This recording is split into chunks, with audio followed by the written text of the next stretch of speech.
Butler and Burgess walk out and set up 2 chairs. It's a boardroom meeting. Butler paces up and down until Renton arrives.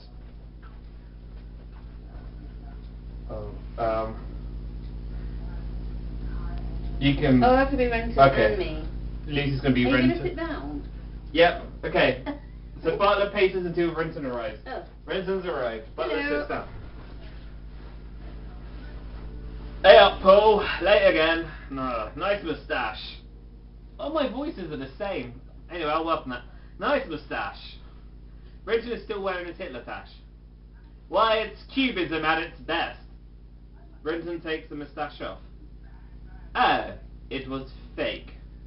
Shame it suited your face.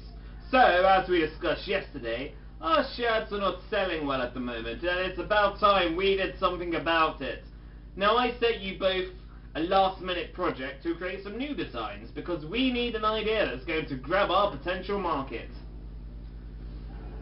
And what is our potential market? People that wear t-shirts. We need something which says, hey buddy, I like my shirt, buy one. Well, that's what we need, Sarah. What ideas did you come up with? Horny, dirty, sexy slut. Kids love this.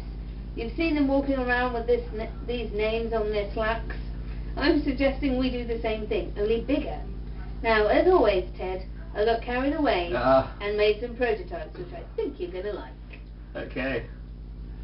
Okay, firstly, how about this? Yeah. She holds up her... Oh, sorry, go on. She holds open the first t-shirt. It reads, Sluts in the Making, and has a photo of Jordan on it. Now, this would be aimed at teenage girls, or gays, people old enough to appreciate what a slut is. Oh, yeah, I love sluts. And, for a more mature lady, let's say between 19 and 99, we could incorporate slogans such as, I'm wet and wild, when I nag I need a shag, MILF on tour. That's and my true, favourite, isn't it? Isn't that true? MILF on tour, and my favourite, honk my boobs if you fancy a shag.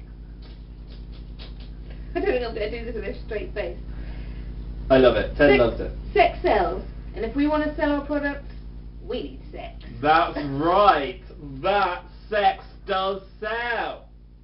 So in order to sell t-shirts, we need to have sex with our customers. I like it. You're quite hot, and I imagine Paul is packing a lot downstairs. Mm-hmm. So all we need to do is let the customers shag you both, and then you could shag each other, and then Sarah could shag me some more, and then the ugly people could just shag their shirts. Bish bash bosh, we've sold some t-shirts. Let's just go with that then. That's it. Thanks, guys. Whoa there, really? Whoa there. I love that. We're going to just go with that. Firstly, right, she's only catered for one gender, and seems... Oh, I'm sorry, someone's supposed to interrupt me. Oh. Oh, it's me. Oh, yeah. And seems as... oh, yeah. I have a design for men, too. Ah, great. Come on, show us. Right. Well, I figured that we'd only need one design for the men's range. It's a proven fact that men don't like shopping. So I've come up with a design that I think all males will enjoy. Drugs sells. Drugs sell, or whatever. We all know that. So this shirt really has its own market. Everyone will love the silly face. He's a character. He's called Mr. Druggy. That's so cute. I want a Mr. Druggy t-shirt. Sarah, you've really outdone yourself today. I don't think drugs or perverse slogans are going to sell our shirts. Don't piss on my parade, Paul. Just because Ted's going to go with my designs, you're going with these, right, Ted? Oh, yes, for sure. Look, Paul, look.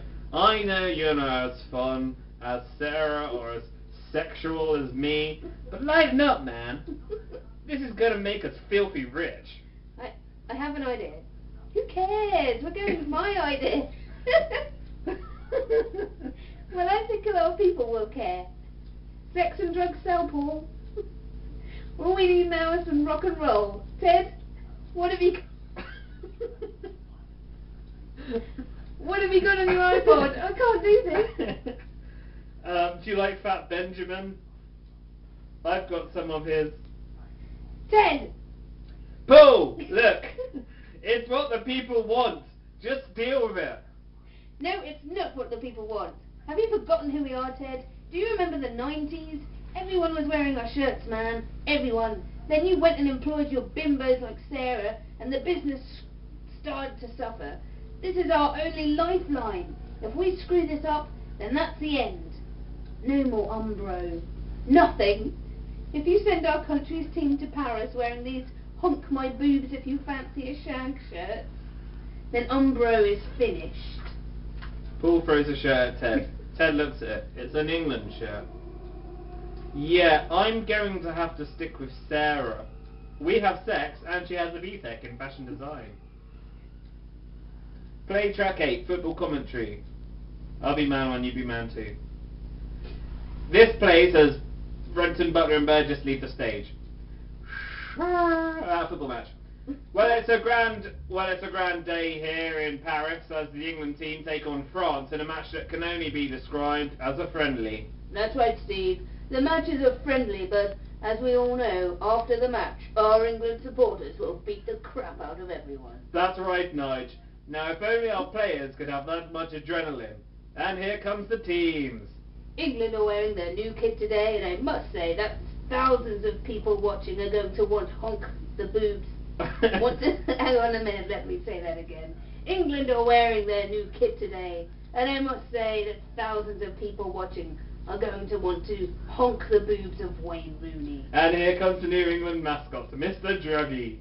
Yes, a great mascot. The lions were just not working anymore. I mean, when was the last time you saw a lion wandering around London? Fade out. It was football crowd kind of cheering. Fade out. Flamingo Man 1. Now, this Flamingo Man is a kind of three-parter that's spread out throughout the entire show. I am the man. A man is sat in a car with a slutty-looking flamingo in the back. A stranger gets into the car. Actually, who is playing the man and who's playing the driver? I is the driver. Right, so I'll be the man. Yeah. Mouldy Avenue, please. Sorry. Mouldy Avenue, please. I'm not a taxi service, mate.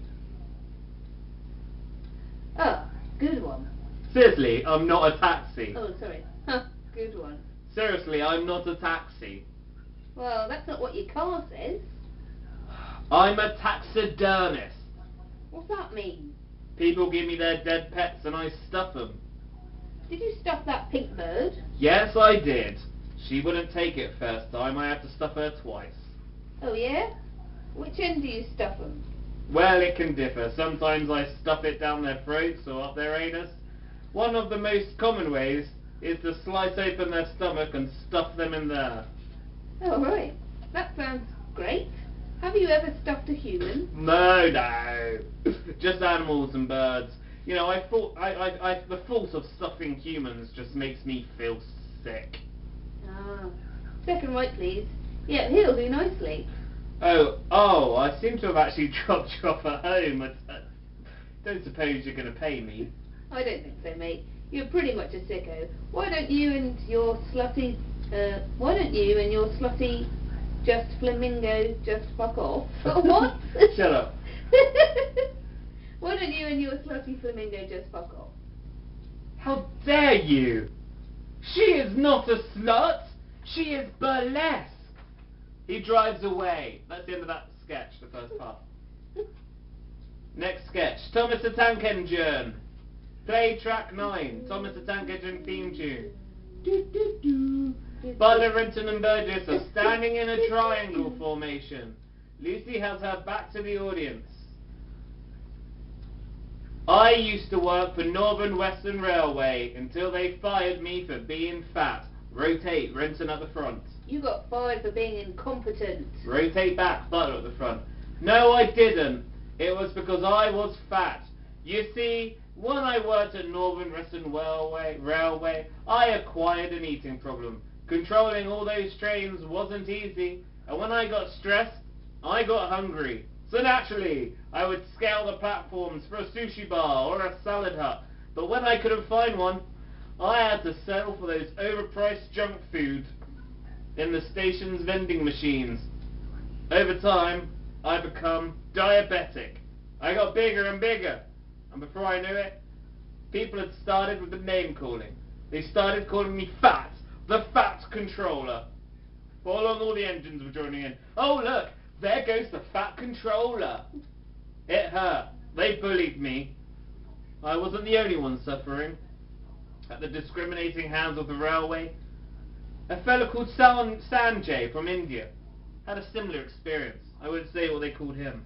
Rotate back to Renton. He'd order pizzas and charge them to the company. When he wasn't neglecting his duties to eat food, he was getting stoned with diesel in the truck yard. Rotate back to Butler. That's not true. Rotate back to Renton. I'm afraid to say we have a witness that said he saw you. Rotate to Thomas, who has a blackened out face to hide his identity. That's you. I've got to do an impression of Thomas the Tank Engine. No, you just do your own I version. saw you. It was a beautiful sunny day when all of the engines were Should I talk like a... Just talk how you want to talk. I saw you. It was a beautiful sunny day when all of the engines were resting in the yard. The Fat Controller was smoking a joint with diesel in the truck yard. Whenever trains would pass, the Fat Controller would moon them. Whenever trains would pass, the Fat Controller would moon them. It was disgusting. Toot toot. Rotate to Butler. That's Thomas the Tank Engine. We all know that. Racist. Wearing that black mask. Racist. Rotate to Thomas. I was trying to hide my identity. Rotate to Fat Controller. Soon after the name calling, I got a letter in the post informing me of my redundancy. It said I had to leave my business home within 6 hours. Rotate to Renton. We gave him 6 days. Rotate to Butler. Anyway, one morning while the family and I were having our kipper breakfast, Thomas and my replacement, the Fin Controller, come smashing through the wall, trying to kill me and my family. My wife had to make breakfast again. She was furious. Rotate to Renton. That morning, Thomas and I were on our way to help Percy clear the cows off the line, but as we passed the Fat Controller's house, the line was blocked with an old rusty washing machine. We quickly diverted left to the bumpers to find that they had been removed and replaced with a couple of old tyres. Rotate to Fat Controller. It was a threat sent by Western Northern Railway. Get out or die. Isn't that right? No, it wasn't. We have CCTV footage of this man pretending to push people off the platforms. You knew I had a case against the railway when I become diabetic due to your skanky offerings. You knew that I could sue you for discrimination and unfair dismissal, so you tried to kill me and my family before we could do anything about it. No, not at all. Yes, tell the truth. I am. This guy used to help old ladies off the train and purposely leave their luggage on the train. Tell the truth. Split apart. Let Thomas the Tank Engine walk down the middle. Thomas is wearing a new mask, one that looks a bit like an evil genius. Well, well, well. Aren't we a clever Fat Controller? Yes, I'll admit it. I put a hit out on you and your family. Toot. We wanted you dead. You could have ruined our company. Why, what with the recession, we couldn't afford to pay out and stay in business. So that when we decided it'd be more financially. So that when we decided it'd be more financially beneficial to just kill you. Problem gone. Toot. Ah, I knew it. I always. Thomas pulls out a gun and shoots the Fat Controller. Really? Yeah. No. The Fat Controller falls down. His head falls off. He has a paper mache head that I'm wearing and falls off. Can I just say, Pete really didn't need to wear that mask to look like the Fat Controller. Pete sticks a finger up at Renton.